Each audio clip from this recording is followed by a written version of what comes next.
Before legends were written, they were forged. Forged in the crucible of ancient China, a land where history and myth intertwine, like the threads of a silken tapestry. This was an era not just of emperors and dynasties, but of a profound understanding of power.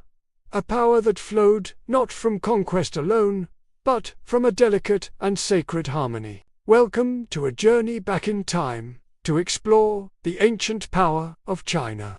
Here, amongst mist-shrouded mountains and serene temple courtyards, warriors and sages sought a balance that connected the body, the spirit, and the vastness of nature itself.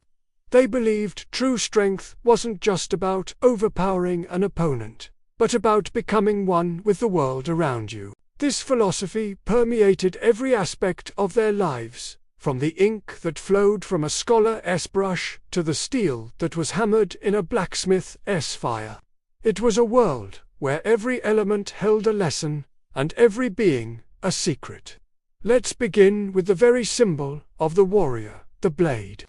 When you think of ancient Asian swords, the Japanese katana might be the first image that comes to mind. But long before the katana was perfected, Chinese smiths were creating masterpieces of their own.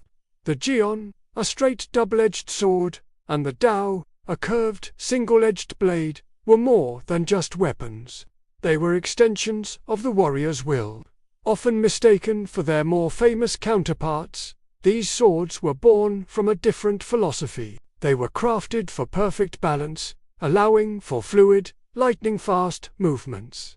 It wasn't about brute force. It was about precision, about using an opponent's momentum against them. Holding a jian was like holding a conversation with the wind. It demanded respect, control, and a deep understanding of its soul. Each sword was unique, a testament to the smith who forged it and the warrior who would wield it, a silent partner in a dance of life and death. This philosophy of movement and balance finds its ultimate expression in Kung Fu. Far from being just a system of fighting, Kung Fu was a way of life, a path to success. The training was grueling, demanding years of dedication. But it was not just about conditioning the body. It was about forging the spirit. It was discipline, cultivated through endless repetition. It was patience, learnt in the stillness between movements, and it was inner strength, discovered when you pushed past your limits and found a deeper well of energy within. Every punch, every kick, every stance was a form of moving meditation, a way to quiet the noise of the world and listen to the voice of your own spirit. This was the art of turning the body into a vessel of focused, unbreakable will. The movements themselves were a library of ancient wisdom.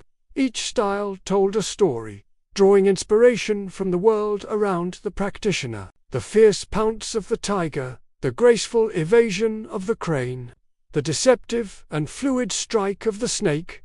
These weren't just imitations. They were deep studies of animal instinct, of how nature's creatures fought and survived. Masters observed the elements, to the unyielding power of the mountain, the relentless flow of water, the explosive energy of fire. By embodying these forces, a martial artist could tap into a power far greater than their own muscle. It was a way to connect with the primal energies of the earth, to become both the predator and the prey, the storm and the calm that follows. And above all, watching over this world of warriors and sages, was the dragon. In the West, dragons are often portrayed as fearsome, treasure-hoarding monsters to be slain. But in China, the dragon was something else entirely.